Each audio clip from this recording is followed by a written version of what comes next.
Yo, what up, a-holes? Thank you for tuning into the Holistic A-Hole podcast. My name is Erik Levi, and I'm the Holistic A-Hole, the mommy blogger with balls, the inconvenient truth of health. What's up, y'all? Thank you for tuning in here today where we have an exciting interview with Dr. Traci Stein. Dr. Traci Stein is a practicing psychologist here in New York City. She's an award-winning author and the creator of a series of popular guided imagery and self-hypnosis and meditation audio programs. And we get into it here. We really get a chance to explore this idea of cognitive behavioral therapy. We talk about hypnosis, mental imagery, and we talk about the holistic connection to really mind, body, spirit when it comes to dealing with things like anxiety, depression, relationships. So this isn't just some fluffy, motivational talk. This is actual real science from an actual practicing doctor who can kind of break down this idea of, the power of the mind. That's the thing when it comes to all of this that I try to get through here on this podcast. Maybe I'm successful, maybe I'm not, I don't know. But the real deal is, no matter if it's mood, if it's performance, if it's digestion, everything starts in the mind. And really her job is to help people get back on track and be better in their thinking, be more effective and positive, not just positive thinking for positive thinking, but really working with, the inner workings of the mind and creating new neurons, new neural feedback loops, through, again, imagery, cognitive behavioral therapy, and hypnosis. So, Dr. Stein is, she has a website, which is Dr. Traci, healthjourneys.com, where you can check out all of her guided self-hypnosis talks, recordings, different meditations that she has relating to helping you sleep better, release self-criticism, helping you find more balance in nutrition. So definitely a lot of great stuff here from Dr. Traci Stein, and I'm going to put that all in the show description here on your podcast feed. So definitely check out the interview, listen to it till the end, because really we cover a whole slew of these topics, and she really gets into it again. If you think hypnosis is kind of hokey, or all this talk therapy, psychotherapy stuff is just a racket, I think Dr. Stein really opened up my eyes for sure on the benefits of actually working with a trained professional, and what she does really that's different from just the traditional psychotherapist laying on the couch just spewing at your problems. Actual real techniques that have been proven to help, in her own practice and in a lot of clinical studies. So all the notes from the podcast will be in the show description. So make sure, if you want to know more about Dr. Traci Stein or about some of the references she gives, be sure to check out the show description. Also, make sure, if you haven't done this yet, you hit the subscribe button right there in your podcast player. If you're new to the podcast, if you've heard us before, whether it's on iTunes or Apple Podcasts or Spotify, or even if you just yelled at your Alexa or your Google Voice thing, and you were like, play the Holistic A-Hole podcast, and then ever since then you've been searching and you can't find us, make sure you subscribe so that we pop up in your podcast feed every time a new podcast comes out. You'll even get exclusive exclusivity to podcasts that the public doesn't have for some time before it actually gets released. So make sure you subscribe, and you catch up with the Holistic A-Hole on all the social mediums: Facebook, Instagram, Twitter, all Holistic A-Hole. Also go on to YouTube, find the Holistic A-Hole YouTube page, and if you enjoy the episode, go leave a 5-star review on iTunes and a nice little note. So with no further ado, I give you Dr. Traci Stein. Dr. Traci Stein, how are you doing? Thanks for coming on the Holistic A-Hole podcast. Thank you for having me. This is exciting. I've been looking forward to this interview for a little while now. You are a psychologist in a private practicing psychologist, award-winning author, and an creator of a popular guided imagery, self-hypnosis, and meditation audio program. So maybe you can kind of fill in the all the a-holes out there in exactly what is it that your day-to-day is like. What do you do? That's a good question. I'm a health psychologist primarily. So, one focus is on helping people make healthy behavior changes, like whether that's related to stress management or diet or exercise or things that are a little bit harder to define, like finding personal meaning. I've worked with a lot of medically ill patients. I've done some research, and people often seek me out both because of my expertise in working with pain and chronic illness, but also because of my interest in hypnosis and my background in working with or understanding complementary and alternative medicine therapy. So, very holistic things. So like a traditional, I guess like psychologist, when somebody thinks of, I guess like psychotherapy, like we can't help but think of someone like Freud or Jung or just like laying there on the couch and just, spewing out our problems to somebody. Personally, I've never done that. I have one trip to the psychologist, and I was going through a bad breakup, and I thought that there was something wrong with me, and then I did it, and I was like, I don't really think that did anything. Uh, Personally, I think I just needed to go out and just be a person again and just get over myself. But I mean, compared to like what maybe the mainstream view is of a psychologist compared to what you do, what do you think the biggest differences are? I was trained in New York, which historically has been very psychodynamic in its orientation or psychoanalytic. So when people think of, the very kind of old conception of therapists sitting, behind a patient who's on a couch, free associating, lots of people still do that, and that certainly has some value. But most psychologists work kind of independently in little silos and think about things in terms of them being products of the mind. And, I think we're more complex than that. My background was in public health before I became a psychologist. A long time ago, even before that, I was interested in nutrition and exercise and worked in health promotion. So, I think about people as a whole system.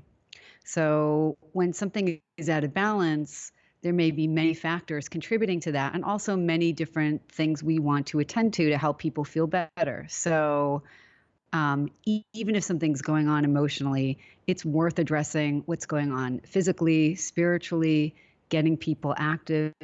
So that I agree with you, the same thing doesn't work the same way or as well for every person.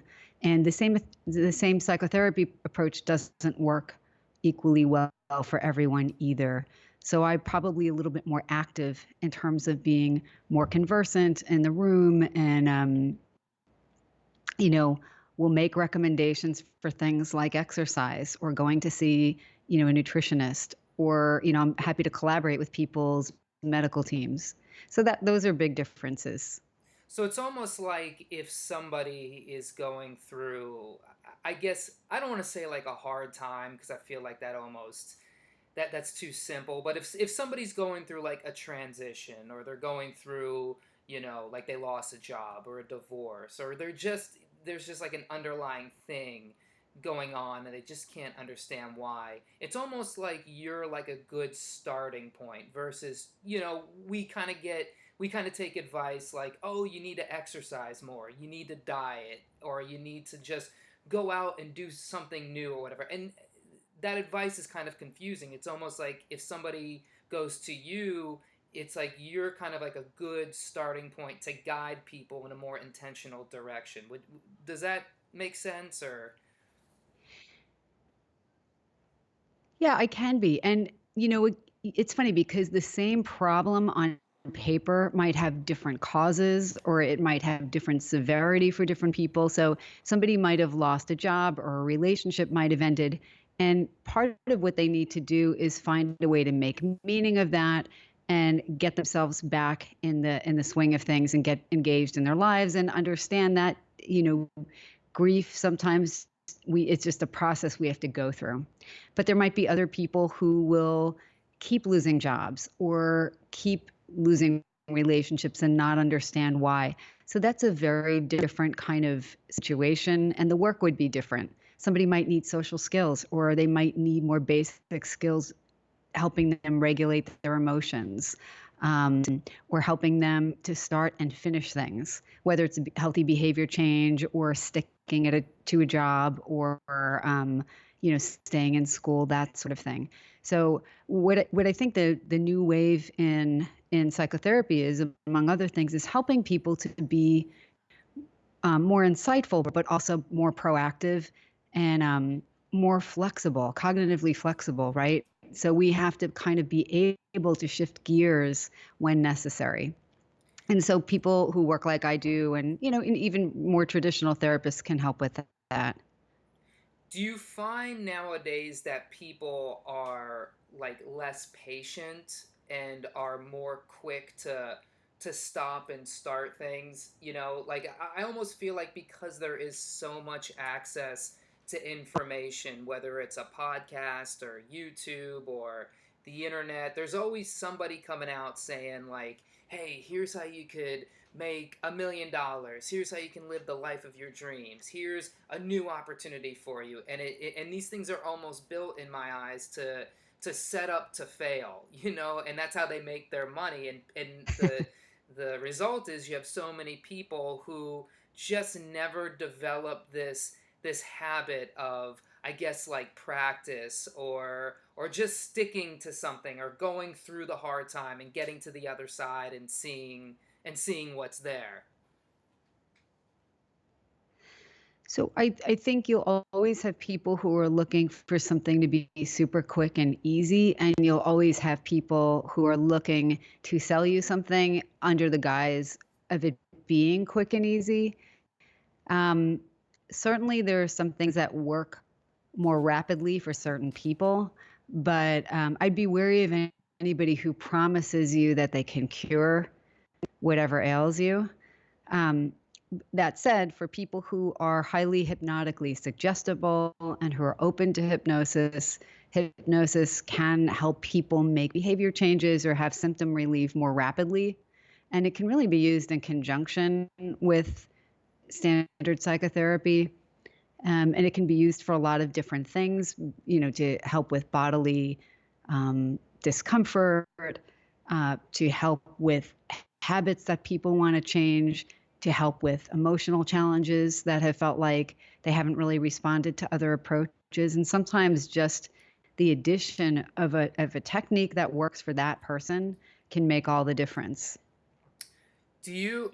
I guess if you had to narrow down to maybe like one or two things of people who come through your practice that you think is really maybe like the dregs of society or like what people are dealing with overall, whether it's anxiety or depression or maybe it's just a bad diet or like what do you think is the thing, I guess, emotionally or if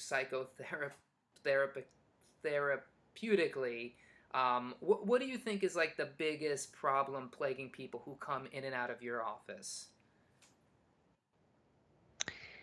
That's a really good question. You know, so people come for a variety of reasons. I've gotten a lot of referrals for pain just because I have specialized training, but and that's a very, very prevalent. It affects about 100 million people in the United States alone, which is hard to wrap your mind around.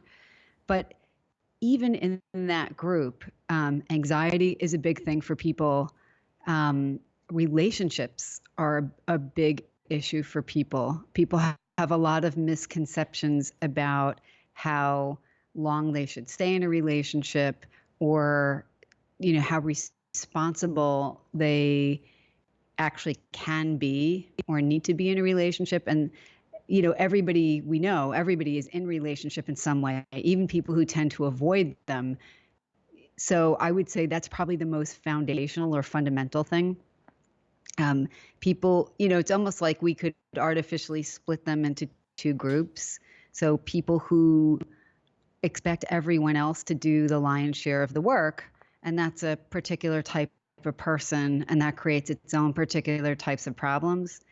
And then people who kind of overdo and maybe attract those kinds of people, and take too much responsibility. And you can really never take more than your half of the responsibility for how anything goes in a relationship. But you need to step up and do that.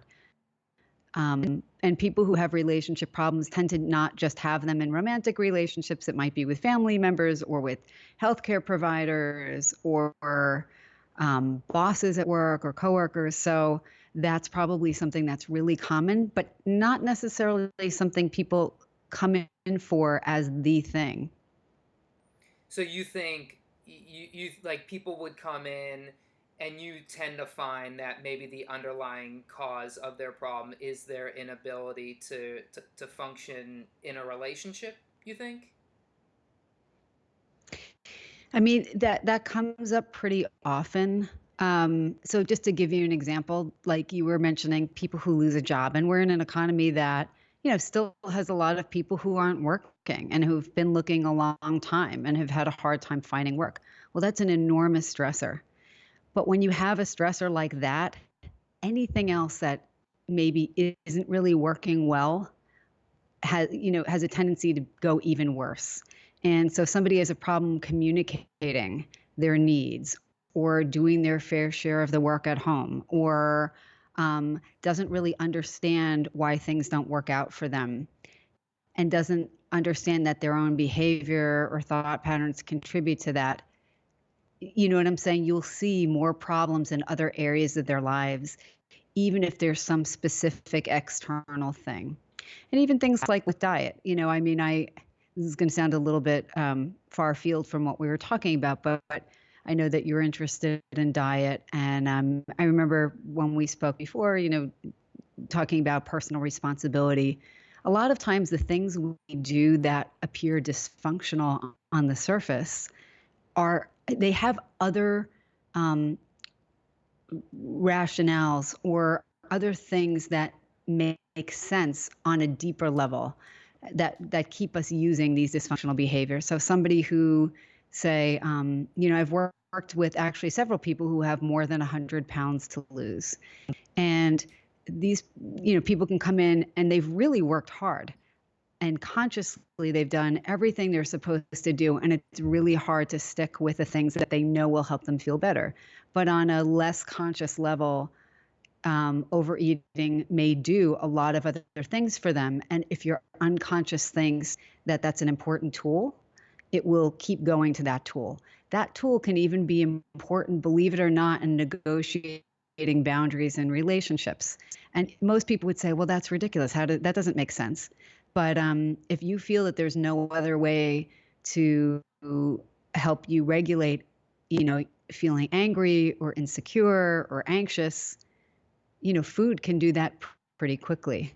Absolutely. If on some level yeah, and if you want to rebel against, say, a parent or a spouse who's really angry that you've gained weight, um, unconsciously, a part of you may say, I need to hold on to this because the hell with this person, but I can't tell them that. And so a lot of multi-layered things that don't seem connected on the surface actually wind up being connected, and these come up in therapy as well. Yeah, and that's something I'm learning myself on this holistic journey. For a long time I was, yeah, and I didn't realize this, but I was just like your typical American, 20, 30 something, just kind of going to work, going about my day. living with my insecurities. But the way those insecurities really played out was in my eating habits. When I finally realized that every time I eat, not just like in certain times of the day, but every time I ate, it was an emotional experience, because you have that recording in the back of your head when you're eating, and it's like you just are somehow just shoveling food into your face and you don't realize it, and sometimes you're not even conscious of the food or where the food came from, or any of the supply chain for it to get to you. And even when it goes into your mouth and then goes through your digestive process, all the stress and anxiety that you hold and all the negative thoughts that you have, or positive thoughts, whatever it is, it does impact, your digestion, your own chemical makeup, and ultimately your weight. So I do find that Yeah, interesting. it's really complicated. Yeah, it's a really complicated thing. And I think and I'm so glad you said that, because I think a lot of times people who don't have weight issues or food issues, or don't use food as a multi-purpose tool, they don't understand all of these things that are going on beneath the surface, and how charged it can be. I mean, and then, you throw in to the mix the microbiome and our gut bacteria, and the fact that, okay, if that's out of balance, it will make it that much harder not to reach for certain foods. It will make it that much harder to maintain a healthy weight, even in somebody who's eating a basically healthy diet. And so, it's very complicated. People can be extremely judgmental about food and about weight. Um, our society still has a ways to go, but it's not as simple an equation. So I'm so glad that the research is telling us more and more about things that can be helpful, and also understanding, again, it's this very multifactorial um, issue. It's not a simple, calories in, calories out necessarily, as if it's not emotional, or if there's no other biological systems weighing in on how we eat and how our bodies use the food we eat. Absolutely. And the funniest thing is it's so simple down to this idea that sometimes, like, the when we express our, or at least me, like when I express frustration or anxiety or even depression in terms of like eating and nourishment, sometimes something as simple as just not adequately chewing food, you know, uh, that goes down into your digestive system and just wreaks havoc on all of your uh, like physical, a lot of physical capacities, so it's like sometimes just like from the moment the food gets in your mouth, your emotions just play this symphony and it comes out and it turns into like autoimmune disease or digestive problems, which, and it's like a negative feedback loop which goes back to your brain and reinforces these negative thoughts that you have, and it's almost just like a never ending cycle. Yeah, I mean, it's so fascinating, and it's so complex. And you're right. We can be very either mindless and automatic in our eating, and barely chew it. And there's this tactile stimulation that happens too when we swallow food that's not really well chewed. And I wonder to what extent that can be soothing. You know, um, you'll hear about people. It's very classic to do mindfulness exercises with mindful eating, and you're probably aware of that. And the classic one is like the raisin exercise, where you're really taking this raisin and taking quite a while to eat this one raisin, and being aware of the taste and the smell and the play of light across the raisin before you even eat it, and noticing the urge to chew before you actually do. But people with eating issues can really have a hard time with that exercise at first, because it can feel very overwhelming to become more mindful. of how we eat. And so even something that's very physical, right, can be something addressed in the realm of psychotherapy, either by mindfulness or regular talk therapy, cognitive behavioral therapy, hypnosis. Um, and it can be a multi-step process. So, I mean, I'm even just thinking about, like just when people just have low level anxiety, there's something that's very grounding about having a bowl of popcorn or something and just popping it in one after the other. It kind of distracts from some of the anxiety of the task. People can find it very focusing. Oh yeah, So, so yeah. So for people who absolutely. think it's a very simple equation, it's not. It's so not. It's so not, and it's funny because it's like, yeah, it's funny you say popcorn because popcorn is one of those foods for me that it's like, you don't think about it because you're like, oh, it's light, and I mean, I pop like the kernels. I don't get like the bags of popcorn, and I'll put some olive oil on it. I'll try to make it like as healthy as I can, but it's in the end, it's popcorn, right? And I'm never eating popcorn in an ease, a controlled situation. There's never like soft music playing around me or any positive thoughts. I'm usually watching some garbage Netflix show or you know what I mean. It never comes along with some kind of soothing experience that would actually make that a nourishing meal. It's just almost like, how can I not think about my life more with each piece of popcorn I put in my mouth? But I, Yeah. I did want to ask you I then, really, because, oh, go sorry. ahead. Go ahead. Sorry. No, go ahead.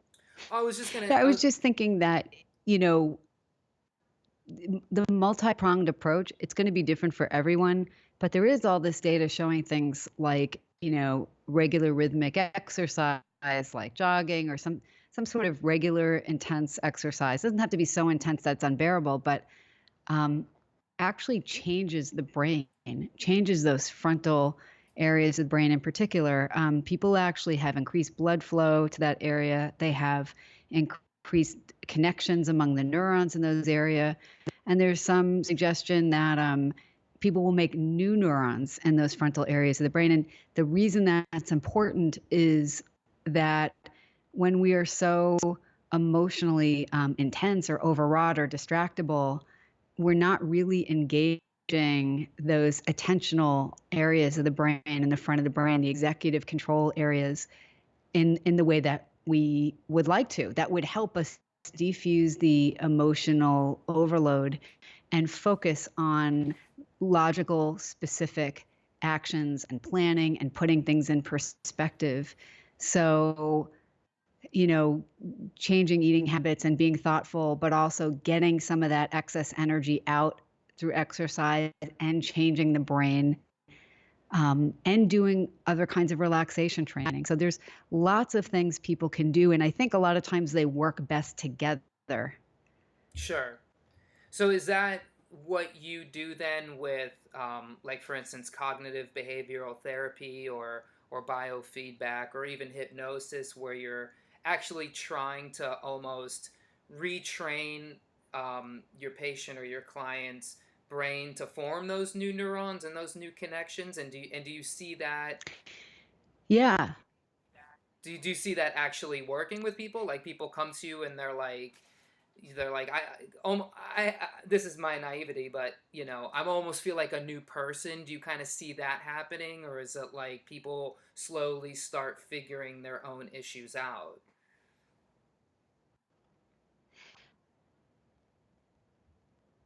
I mean, it can be pretty dramatic. Some people certainly take longer. With cognitive behavioral therapy, what I think is great about it, it helps people disentangle this kind of blob of emotions and thoughts and behaviors that have been very automatic, and helps people see the chain of events that typically takes place. Well, I'm feeling depressed and I'm thinking, oh, this is never going to work. And then I go and I eat a whole bag of potato chips. I'm making this up, but or I avoid doing things like, completing projects I need to. So once you understand what that typical chain of thoughts, feelings, and behaviors is, you see different points where you can intervene and make a different choice. The behavior part, believe it or not, is the easiest one of those things to change. So you can help people get to a point where they can make changes, make behavioral changes that tend to improve their mood, tend to shift their perspective, tend to help them feel greater mastery. Biofeedback, which is basically where you're sitting in front of a computer and the computer provides you with a quote reward, like a tone or an image on the screen that tells you when you are more relaxed or more focused, depending on what type of biofeedback you're doing. And it trains the brain to produce these responses more quickly and make the connection between doing something good and feeling better. Wow. So, that's another tool as well. Wow, It's pretty amazing. that sounds real. Is that like a newer technology? Like, has that been around for a while, or where does that come from? Because it seems pretty complex. So it's been around for a long time, and there's biofeedback and neurofeedback is also referred to as EEG biofeedback. But so neurofeedback would be helpful for something like people who have attentional problems. It rewards you for being able to stay focused on something on the screen. But biofeedback and even neurofeedback have been around for a while. The data is probably better for biofeedback, but it certainly has been shown to be helpful for things like managing pain, decreasing anxiety, focusing attention. So, there are places, I don't know, how many there are around the country, but certainly in Manhattan, there are whole centers that do bio and neurofeedback, and there are individual providers who do it. I'm trained in biofeedback. I don't do very much of it just because I do more of other things. But I have the equipment. I do it sometimes. So, if there's like one of the a-holes listening, and they've heard it over and over again, where it's like, okay, how do I feel better? You go out and you diet, you exercise, more movement, more positive thinking. But if you had like a couple of real simple practices or exercises, even something as simple as like, I know, like for me, for instance, like we were talking about emotional eating, sometimes if I catch myself in that or about to get to it, I learned this trick where, like, if I'm downing like a bunch of popcorn, it's something like I clap my hands or something. Like, I have to remind myself to clap my hands, and then it's like, oh yeah, we don't need to do this right now, and I can get out of that mindset. Do you have any like simple exercises or practice or anything that that somebody can do Yeah. without having to go through a session with a psychotherapist or anything like that? Something just like a day-to-day thing that helps people. Yeah. Yeah. So, there are good books, there are good audio programs, even things on YouTube that can give people helpful techniques where they don't even have to spend any money, or where it's low cost to download a book or something like that. Mindfulness, I think, is, it's become very trendy, but it actually is really effective. It's got a good evidence base for it. It helps people to feel better. It helps people to enhance improve their eating habits because they become more aware of what they're doing and less distressed by it. So that would be one. And, there are plenty of free mindfulness resources online. UCLA, if you Google UCLA free mindfulness, they have some great recordings you can listen to. The practice of self-compassion, there's more and more research on that now. And that was pioneered by someone named Kristen Neff, who's at the University of Texas. And the research has been pioneered by her, but self-compassion really is something that is very facilitated by mindfulness, and being kind to oneself like you would be kind to someone else, and understanding that we have this common humanity. You and I and everyone else, we're all imperfect, so no one has to be perfect. It's not a realistic or necessary goal. And she has some free recordings online as well, Kristen Neff.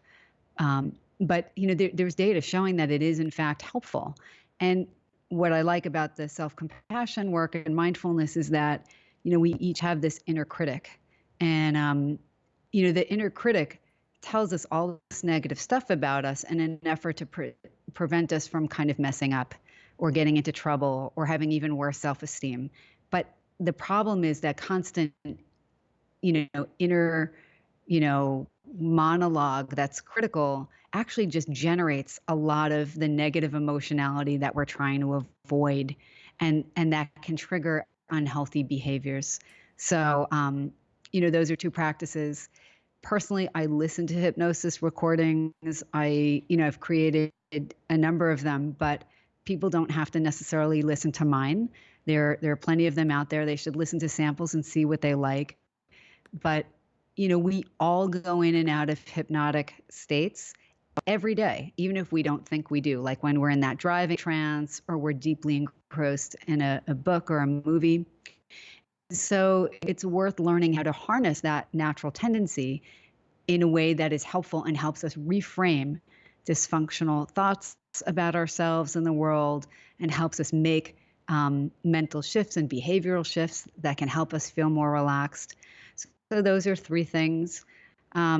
In terms of dietary supplements, that might be a tricky area to get into, but I think in terms of low risk, high reward, a good quality probiotic is good for almost anybody to take. If you have a GI disorder, talk to your gastroenterologist. But there's so much data emerging on the role of gut bacteria in our mental health, in our immune health, in our GI health. These are really easy and not expensive things to do. So those would be like 4 right off the top of my head that I would say for anybody could be helpful. Yeah, that's so cool that you bring up like the microbiome in terms of like mental state. It's just shocking to me how long we've gone and how long this science has been around. I mean, gut science, like as a field, is still fairly new, but I mean, for so long we've known about treating your gut right, listen to your gut, and the research that I see that comes out about how gut health truly does affect your mental state is so fascinating, even all the way, and not to jump into too controversial territory, but something like Alzheimer's and autism. Autism is directly Mm. related to the gut. We don't have to go down that road, but I'm just kind of using this example, and I think it's really cool that you do recommend things like probiotics. Oh, yeah. I mean, and also relatedly, what we do eat and what we avoid eating, as will do a lot. People don't think of that as helping their mental health, but if it balances your gut bacteria, definitely. So fermented foods, avoiding like really processed foods, avoiding pro-inflammatory foods that are super refined.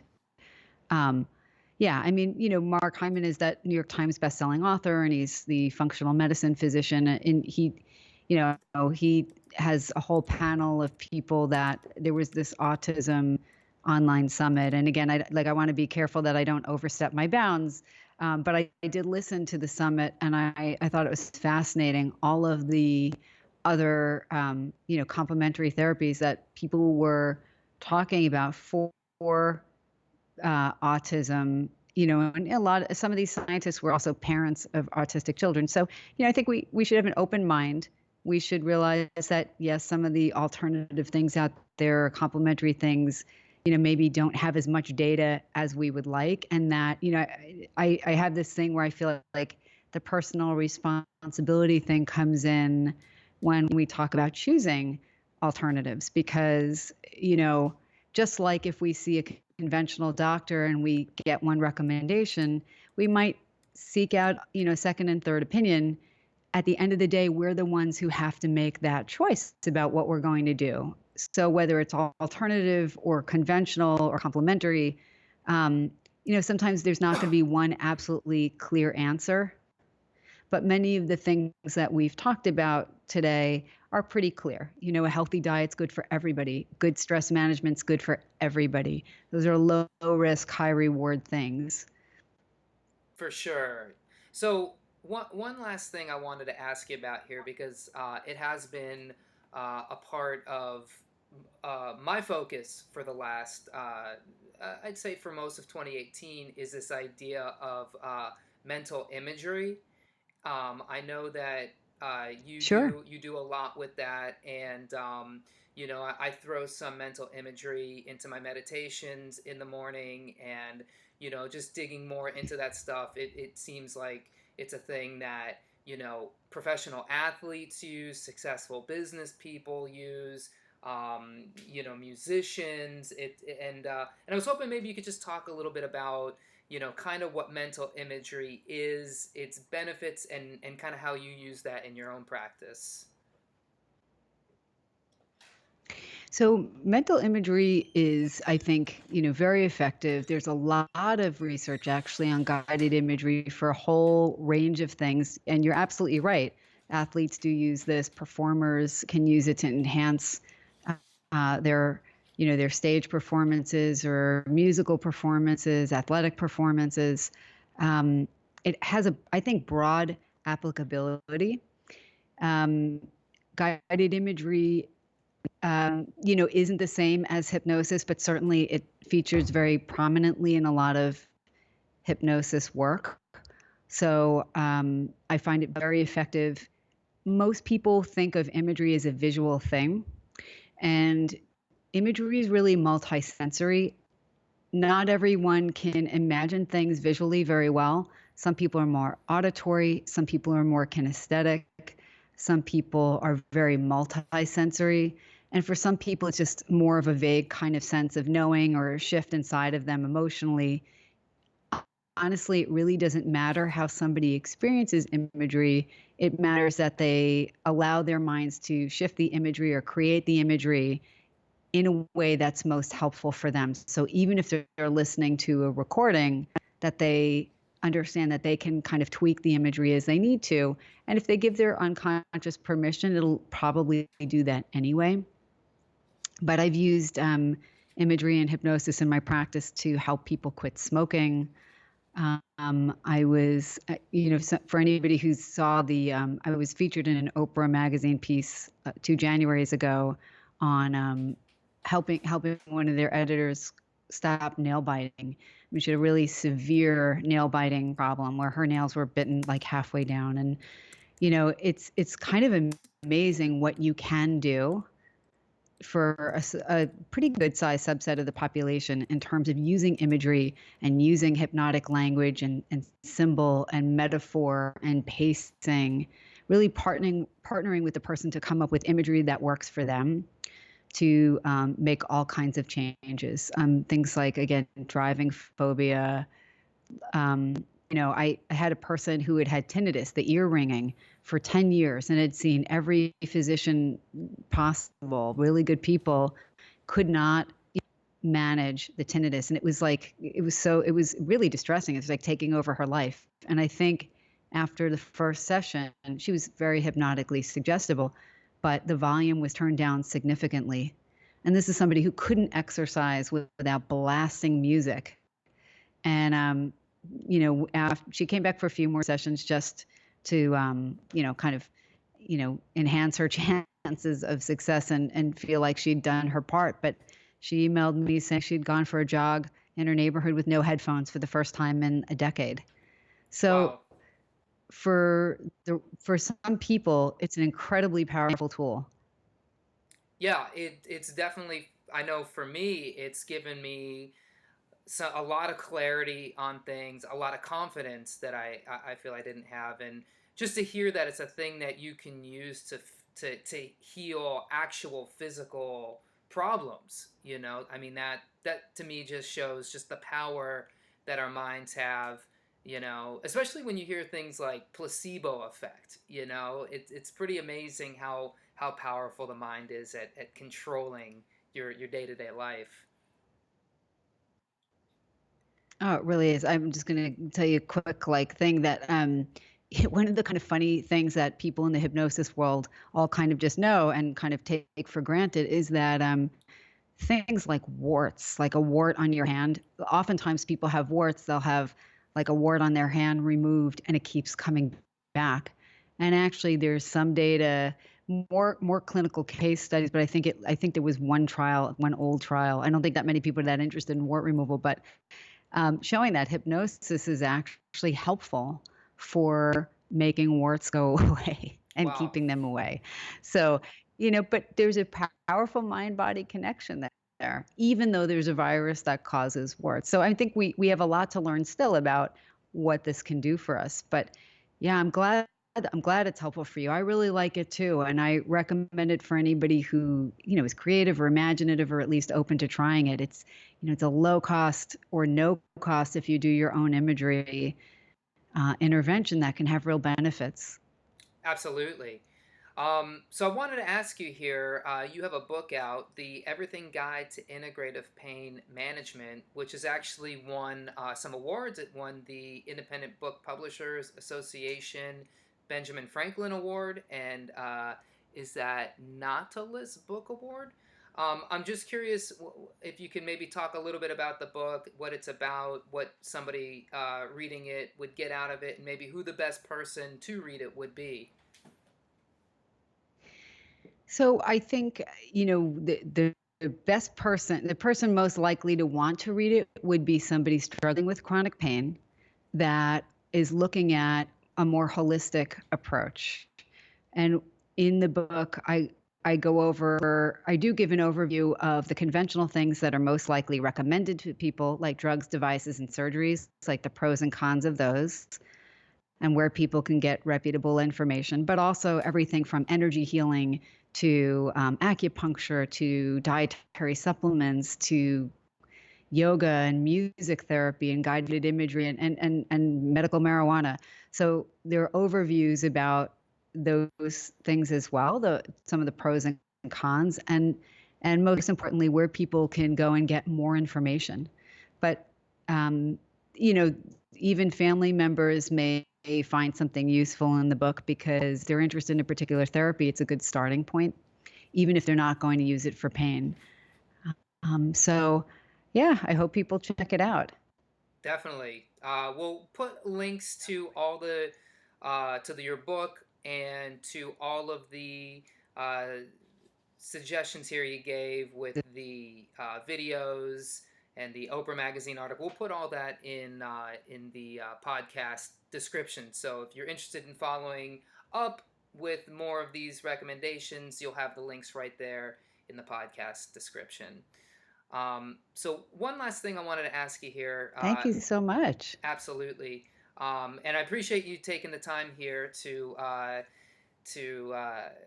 of go through a lot of these things because I know especially on this podcast, one thing, no matter what the story is, what the topic is, I always try to bring it back to holistic health. Just this kind of general umbrella term because it's like you said, there's all these different parts that work together and sometimes we get so caught up in trying to fix one thing that we neglect another and then you get this whole feeling of imbalance. So mindfulness and really exploring how powerful the mind is so interesting and so on topic here that someone like you can come and who has actual expertise in this and let all the a-holes know how this really works and that there is actual science behind all of this and it's not just wackos on the side of the street yelling like about meditation or Hare Krishna or anything. So one thing I want to ask you here, what books or teachings or videos or podcasts that influence you or maybe influenced your path or that you recommend to patients? Do you have any follow-up materials along with your own materials that you would recommend? So, my stuff you can find on iTunes and on Amazon and at healthjourneys.com. I produce it because I like it and I think it's helpful. Um, Anything by John Kabat-Zinn with regard to mindfulness, or Kristen Neff with regard to self-compassion. These are great places to start. Um, for complementary and alternative medicine information, the National Center for Complementary and Integrative Health at the National Institutes of Health. That's a good place to start. Yeah, I think I'd start there. And there are audio programs I like by other people as well. Bell Ruth Naberstack at Health Journeys. I like the Monroe Institute's HemiSync audio programs. And it's kind of, when you start exploring this stuff, you usually wind up finding a whole bunch of other stuff along the way that can be useful too. So that would be that. Awesome. And again, we'll put all the links to this there in the podcast description, along with a link to Dr. Traci Stein's website and all her goodies.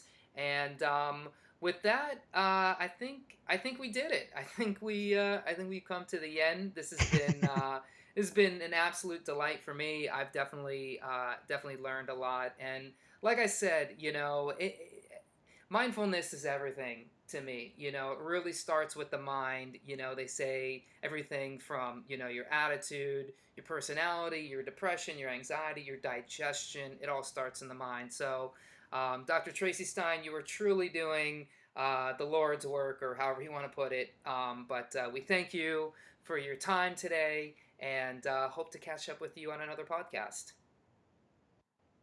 Great. Thanks so much for having me, Erik, and have a great week. Absolutely. Thank you so much.